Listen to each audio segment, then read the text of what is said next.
Olá, eu sou a Ana Neves Torres, sou advogada de Direito da Família e este é o podcast de Papéis de Família, onde o direito encontra as pessoas. Vamos ter aqui vários convidados de várias áreas, aqui com uma visão multidisciplinar sobre as famílias, e hoje vamos falar do tema: será que os filhos têm que ser todos senhores doutores? E como convidado eu tenho a Joana Maia Silva, que é diretora de operações e consultora de talento de formação. Há quase 10 anos que se dedica a apoiar adultos no desenvolvimento pessoal e profissional através de programas de formação e qualificação. É uma apaixonada pelo desenvolvimento humano e acredita que a formação contínua é uma poderosa ferramenta de transformação. Olá, Joana! Olá, Ana! Muito obrigada pela tua disponibilidade. Obrigada. Este é um tema que me diz muito, sabes, como mãe. Sim. E também por conta da nossa geração. Acho que nós somos daquela geração em que toda a gente tem uma formação superior, não é? Completamente. E as seguintes ainda mais. Ainda mais. Cada vez mais. E eu, enquanto mãe, questiono muito sobre isto. Porque o meu filho mais velho já me pergunta, não é? O que é que eu estou a fazer no planeta Terra? E qual é que vai ser a minha profissão? E eu digo-lhe sempre, vai ser o que tu quiseres, não é? Pode ser pasteleiro, pode ser, pronto, aquelas coisas que eu gosto muito. Exato. Pode ser cabeleireiro, assim, incentivando Sim, que ele perceba, tratar de mim, não é? Sim, que ele perceba aquilo que ele quer fazer. E a minha primeira pergunta para ti é: porquê é que os pais querem todos que os filhos sejam senhor doutores? É assim, Ana, eu acho que os pais não estão preocupados propriamente com o cartão, sabes, a dizer título senhor doutor.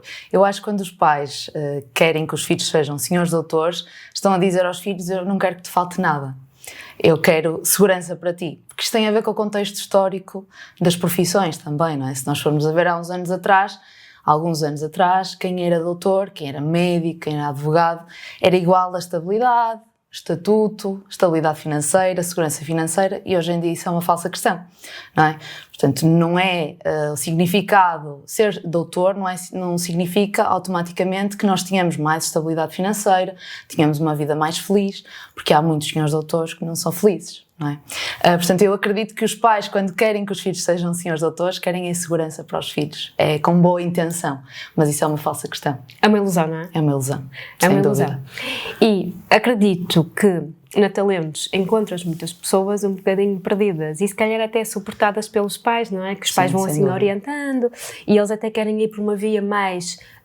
ou seja, percebem que se calhar o perfil dele não é tão teórico e, portanto, se calhar uma formação académica, sem dúvida, ensino superior, não se vai enquadrar com eles, quer uma coisa mais prática. Os pais são assim um bocadinho reversos e há pais a acompanhar os jovens adultos. Sim, nós trabalhamos com adultos e aparecem muitos jovens, lá está, jovens adultos, maiores de 18 anos, também temos 17, vão com os pais, portanto poderão ter a assinatura do encarregado de educação nesse interregno, não é? Nesse timing de passar 17 para 18 anos. E parecem com muitas dúvidas. E às vezes até são os pais que têm mais dúvidas até que os próprios filhos. Mas eu acredito que a dúvida é boa, sabes? É muito bom, eu gosto muito quando ouço um jovem adulto, um adulto a dizer: eu não sei bem o que é que quero fazer. Porque isso quer dizer que ele não é um autómata, não é? Que não está a seguir um caminho que lhe traçaram. Está-se a questionar sobre ele próprio, quer ser feliz, quer descobrir o caminho, não é? Portanto, essa dúvida é importante normalizá-la também, porque como é que nós vamos definir aos 17, 18 anos o que é que vamos ser na nossa vida toda? Isso é impossível, não é? Nós tentamos pensar: eu tenho que definir o que é que eu vou ser para sempre. Isso não pode ser assim. Nós temos é que pensar mais no qual é o meu próximo passo, não é? Qual é o próximo passo que eu vou tomar para construir o meu caminho. Portanto, é normal haver dúvidas e lá na Talento aparecem muitas pessoas com muitas dúvidas, algumas delas até já mais velhas, que de repente olham para o caminho e pensam: o que é que eu estou a fazer da minha vida, não é? Portanto, isso pode acontecer em qualquer idade, não é? Não é só nos nossos jovens, é nos adultos também, e essas dúvidas são boas, é preciso ter uma orientação. E nós lá na Talento, por exemplo, nós temos os nossos orientadores pedagógicos, fazem uma orientação inicial. Era mesmo isso que eu te ia perguntar: como é que é possível vocês lá conseguirem ajudar a orientar para aquilo que faz mais sentido para a pessoa? Sim, através de perguntas. Não é dar respostas, percebes? Porque se nós tentarmos dar as respostas ao nosso potencial formando, então não vamos estar alinhados com os valores, com as intenções do nosso formando. Nós temos é que lhe fazer perguntas. E através das perguntas, o próprio vai encontrar as suas próprias respostas e vamos alinhar muito mais aquilo que é a formação que depois o formando vai tirar com as suas próprias competências. Porque, por exemplo, às vezes aparecem algumas pessoas à procura do curso de auxiliar de saúde e geriatria. E o orientador tenta perceber o porquê. Porquê que estás aqui à procura desse curso? Quais são as tuas competências? O que é que tu fizeste ao longo da vida? Qual é o teu sonho? Explorar o sonho um bocadinho, sabes? Porque às vezes nós não paramos para pensar nos nossos sonhos. Lá está, somos autómatas. Fazemos aquilo que nos dizem, o que a sociedade nos pede para fazer. Não é? E não pensamos em nós, no nosso sonho, e vivemos nessa roda viva, não é? Nessa roda que nos limita, no fundo. E então é muito importante nós tentarmos perceber o sonho do formando, fazer-lhe perguntas e ele vai encontrar as suas próprias respostas e o seu próprio caminho. Achas que o sonho dos jovens adultos que acompanhas é muito o sonho dos pais? Muito, muito, sem dúvida. Porque eu acho que os pais têm aquela ideia que têm que dar o ponto B ao filho, não é? É quase, olha, eu vim para aqui, não é? Coloquei no GPS esta morada e eu não sabia o caminho. Não fazia a mínima ideia, vim aqui parar, não é? Olhei sempre ao GPS e vim aqui parar. Portanto, os pais têm muito esta tendência, dizem qual é o ponto B ao filho e ele segue aquilo, nem pensa assim, isto é realmente aquilo que eu quero fazer. Portanto, muitas vezes os sonhos dos filhos, dos jovens adultos, são um espelho dos sonhos dos pais. Olha, eu sou reflexo disto, sabes? Deixa-me fazer-te aqui uma partilha, que eu não sabia muito bem o que acabia de fazer, não é? Quando fui para o secundário, eu sei lá o que queres ser, não é? Claro. Não estava naquela fase da vida dedicada a pensar no meu futuro. E então, eu sou filha única, há poucas pessoas com formação superior na minha família e a minha mãe, acho que com esta questão da segurança, a medicina, não é? Sim. Acho que era assim, bem, a minha filha vai ser médica. Olha, eu tenho... eu vejo sangue, desmaio. Eu não gosto de matemática. É uma das perguntas que fazemos lá. Não consigo. Então, mas fui assim incentivada pela minha mãe a inscrever-me no curso de Ciências e Tecnologias, ou lá que era aquilo. Medíocre. Sabes? Uma aluna medíocre. Depois lá tive a coragem de dizer isto à minha mãe, que para o meu pai estava tudo mais ou menos certo, de dizer isto à minha mãe e dizer assim o seguinte: olha, pronto, eu vou perder um ano, vou me inscrever em Ciências Humanas, que já percebi que o meu caminho será por ali, e pronto, e tornei-me uma aluna de mérito. Durante os 3 anos de secundário fui sempre aluna de mérito porque pronto, estava a fazer aquilo já com um propósito, já a saber o que queria, já a olhar para a minha vontade e não para o sonho da minha mãe. Mas acho que até enquanto filha única, sabes, tive aquela coisa, essa pressão no aqui fundo. A desiludir um bocadinho ou não sei. Sim, e é engraçado, Ana, estás a dizer isso, eu tenho exatamente o mesmo percurso que tu, ainda nunca falamos sobre isto, mas eu também fui para Ciências e Tecnologias a pensar que queria ser médica dentista e de repente pensei, não, eu não vou ser feliz nisto. E mudei para Línguas e Humanidades para seguir Direito. Portanto, foi esse o meu caminho também. Sim. Engraçado. Mas sim, essa desilusão, não é? Os filhos têm medo de dar essa desilusão aos pais. Acho que isto aqui, não é? É uma dança, que é, os filhos têm medo de iludir os pais porque os pais, nesta fase, são muito autoprotetores dos filhos. Sim, completamente.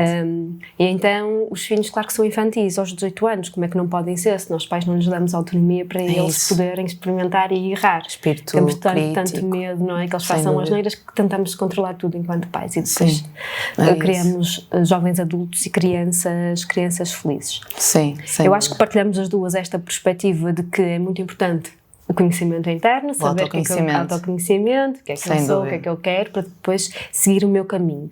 Mas estávamos aqui a falar que esta visão dos cursos profissionais ainda é aqui uma visão, não é um plano B, eu acho que é um plano Z. Totalmente. Eu acho que vemos muito dessa forma porque estamos a ver a formação profissional quase como um castigo para quem não segue. Não é? Desculpem, mas é burrito, se calhar um curso profissional é a melhor opção. Qual deve ser ao contrário. E como é que nós podemos fazer com que isto seja também um plano A? Olha, é vermos o caminho da formação profissional como exatamente um caminho com tanto mérito como uma faculdade, uma universidade.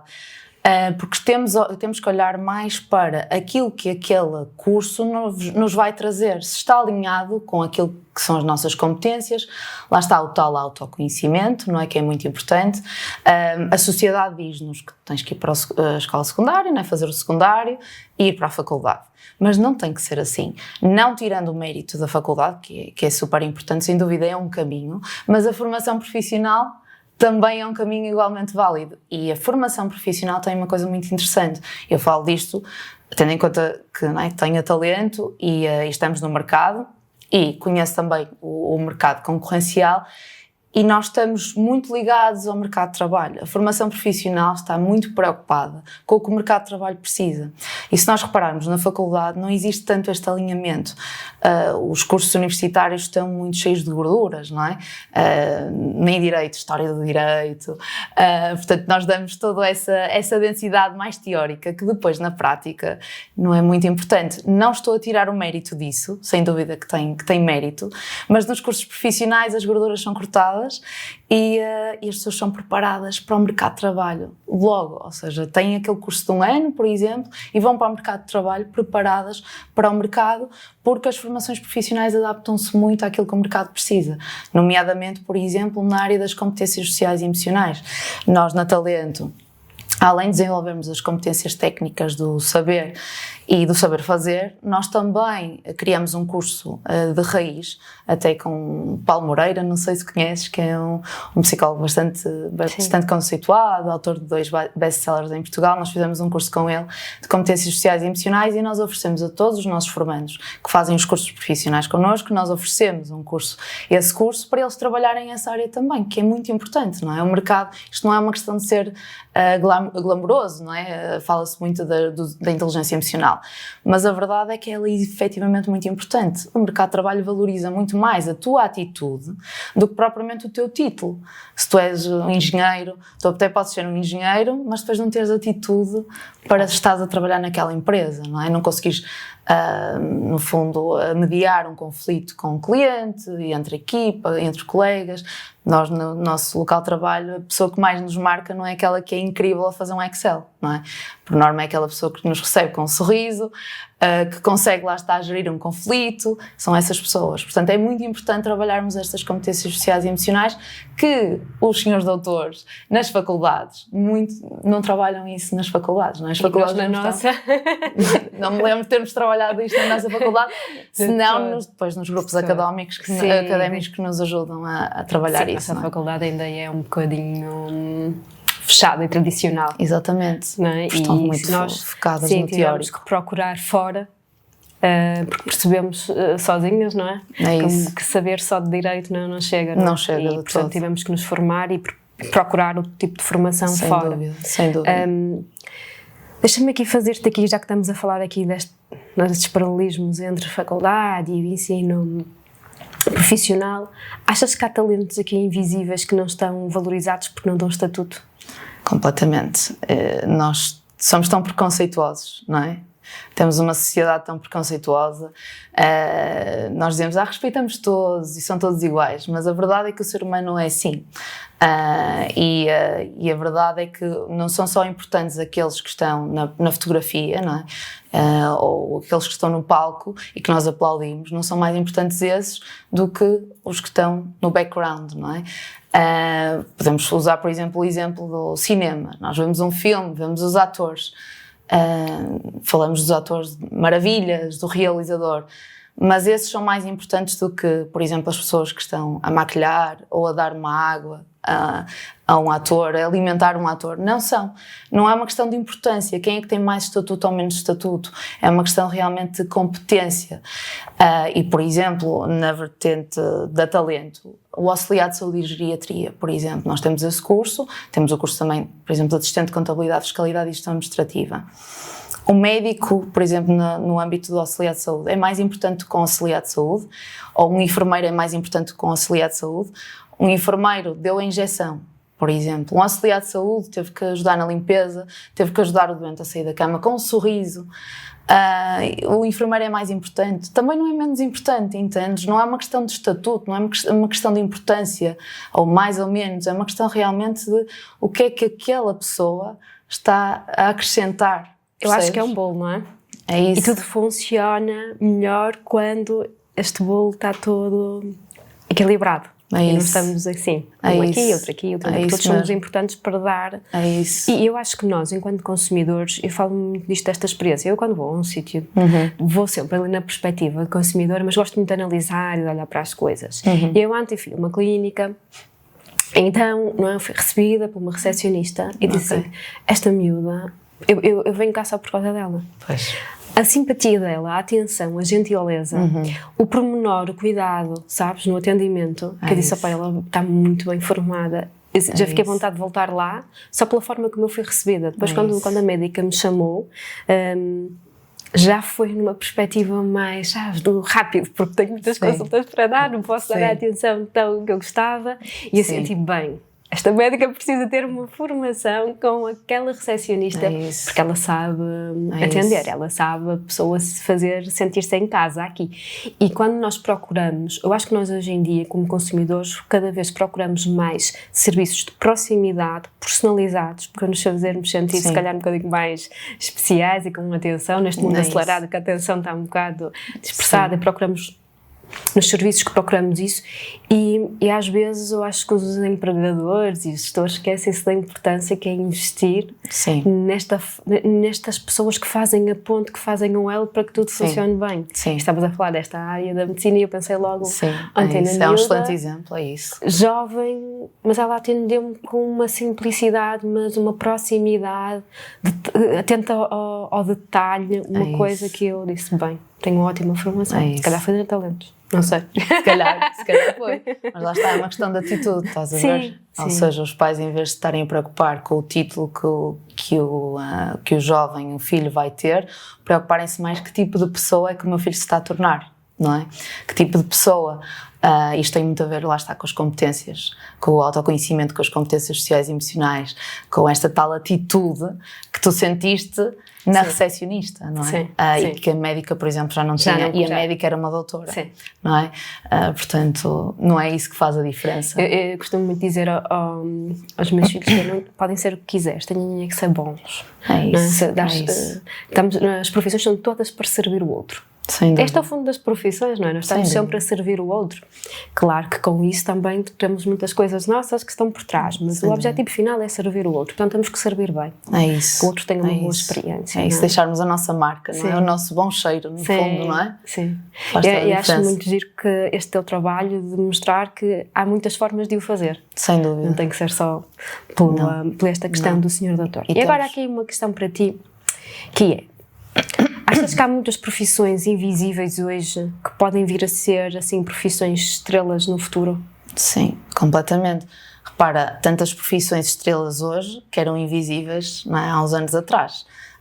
E vamos ver o crescimento da tecnologia, portanto, agora fala-se de inteligência artificial, não é? Vão começar a existir muitas profissões ligadas a essa área, por exemplo, um gestor de inteligência artificial, que é um curso, por exemplo, que a Talento está a começar a trabalhar para se adaptar ao mercado, e outras profissões que vão deixar de existir também, não é? Que vão ser substituídas pela inteligência artificial.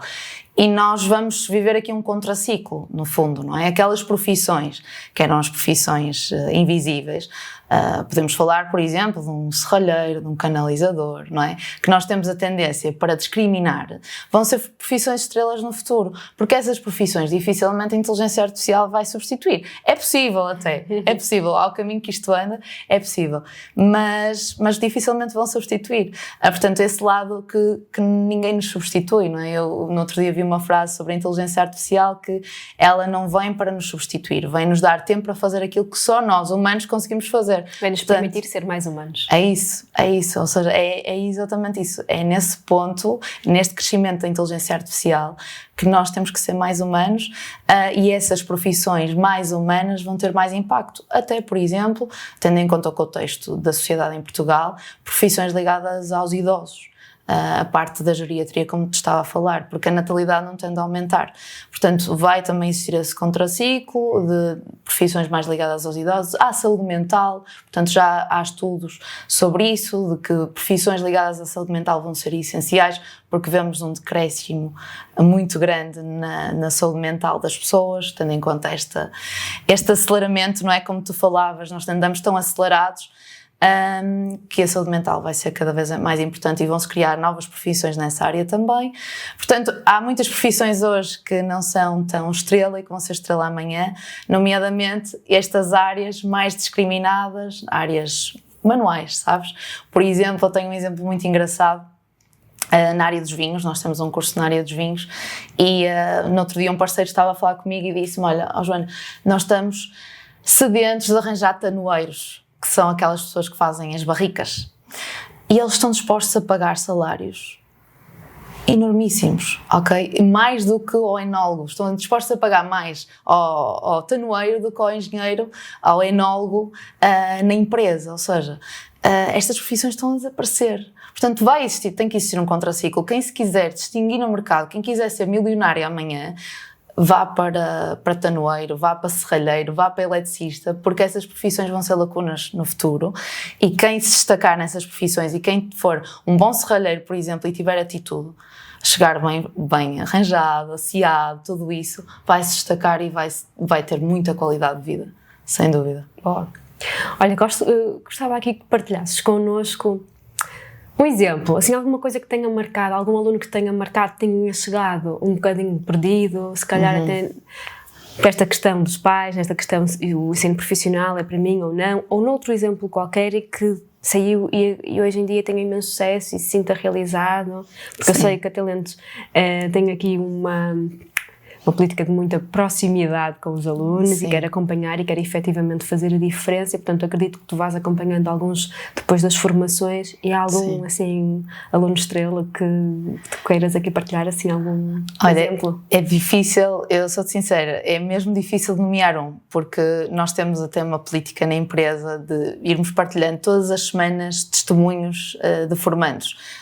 Temos um canal de comunicação entre a equipa e vamos partilhando os feedbacks dos formandos, a mudança de vida, portanto todas as semanas chegam vários, felizmente, e efetivamente é difícil nomear um, mas olha, posso-te falar por exemplo de uma história há pouco tempo que chegou lá no nosso canal de comunicação de uma jovem que perdeu os pais aos 12 anos num acidente de carro, perdeu os pais, ficou sozinha completamente, teve que se desenrascar. Na altura ficou com a tia, mas a tia depois deixou de ter potencialidade para ficar com a sobrinha, portanto ela teve que ir para uma instituição, teve que ir para a vida, não é? Ser resiliente. E ela ressignificou a sua própria vida. Uma vez teve uma entrevista com uma orientadora pedagógica, na altura não tinha capacidade financeira para investir na formação, mas disse, eu vou aparecer aqui. E isto foi há 2 anos atrás. E há uns meses atrás ela voltou a ter entrevista com a nossa orientadora pedagógica e começou a fazer a formação. Portanto, estás a ver, esta tal resiliência, esta tal atitude, esta jovem não teve os pais para a acompanhar, não é? Provavelmente passaram-lhe muitas coisas, até aquela idade em que ela teve os pais, mas depois ficou sozinha no mundo, não é? E provavelmente os pais até lhe deram muito, até falecerem, deram-lhe muito mais numa questão de atitude, do que propriamente, não é? Nesta questão de ser doutor, ou de ter um título, eu não sei, não é? Não sei o contexto educacional da jovem, mas tendo que adivinhar, acredito que sim, porque já viste, esta atitude dela não é inspirador, não é? É inspirador, resistiu, não desistiu, foi resiliente e quer lutar para ter um futuro melhor. E escolheu o caminho dos cursos profissionais para o fazer, e eu não tenho dúvidas nenhumas que ela vai ser uma excelente profissional, que vai ter muito sucesso porque tem a atitude certa, não é? Sim. Tem a atitude certa. E eu acho que é muito louvar, porque diga-se o que se disser, não é a mesma coisa ir para a escola de manhã quando se dormiu a noite toda tranquilo, do que se teve que acordar durante a noite porque os pais estavam a discutir, porque há violência doméstica em casa, ou porque se vai de manhã não se toma um pequeno almoço, o rendimento da pessoa é completamente diferente. Sem dúvida. Isso é muito abafado e nós não sabemos o que é que se passa na casa das pessoas, mas as pessoas que passam por estas dificuldades todas e ainda assim conseguem ter a força de vontade para fazer diferente, porque é muito mais fácil replicar aquilo que está em casa, não é? E seguir o caminho. Sem dúvida. E portanto fazer a diferença, e mesmo nestas situações de obstáculos, eu acho que para mim inspira, sabes? É isso. Assim, sim, é isso. Eu acho que quando nos surgem obstáculos na vida, nós tornamos, às vezes as piores coisas que nos acontecem são as melhores coisas, não é? No fundo, na nossa construção do nosso ser, não é? Quando nós ressignificamos e vemos as coisas de uma forma diferente, que às vezes não conseguimos, e há momentos para tudo, não é? Nesta situação desta jovem, ela teve que viver o seu luto e há uma dor, não é? Insuportável, e de certeza que teve o seu momento para se ir abaixo, e faz parte disso, não é? Para gerirmos isso, e não ficar lá. Ficar. É isso, é ressignificar. Olha, vou-te fazer agora uma questão que foge um bocadinho ao tema, mas eu sei que vocês têm aqui sempre um trabalho de responsabilidade social. Não é? Eu vou saber, assim, algumas coisas e, portanto, alguma coisa que queiras partilhar, porque eu acho que é muito importante e é muito giro as empresas terem este lado da responsabilidade social, que eu acho que é muito esquecido. As empresas, às muitas vezes, focam-se muito no lucro, não é? Esquecem-se da responsabilidade social que têm. Sim. E, portanto, há alguma coisa que possas partilhar? Posso partilhar. Por acaso nós vamos divulgar agora essa iniciativa, que é algo que nos está a mexer muito neste momento, porque fizemos uma parceria com a APAV e vamos oferecer cursos profissionais a vítimas sinalizadas pela APAV.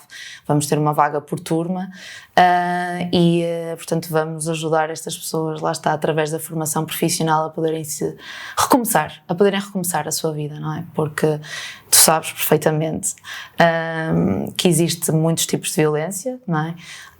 E uma delas é a violência patrimonial, não é? E muitas destas vítimas são completamente dependentes do agressor, não é? Ficam completamente ostracizadas, não têm capacidade para dar a volta à sua vida, tanto por questões psicológicas em que precisam de um apoio psicológico, mas também porque não têm meios para o fazer.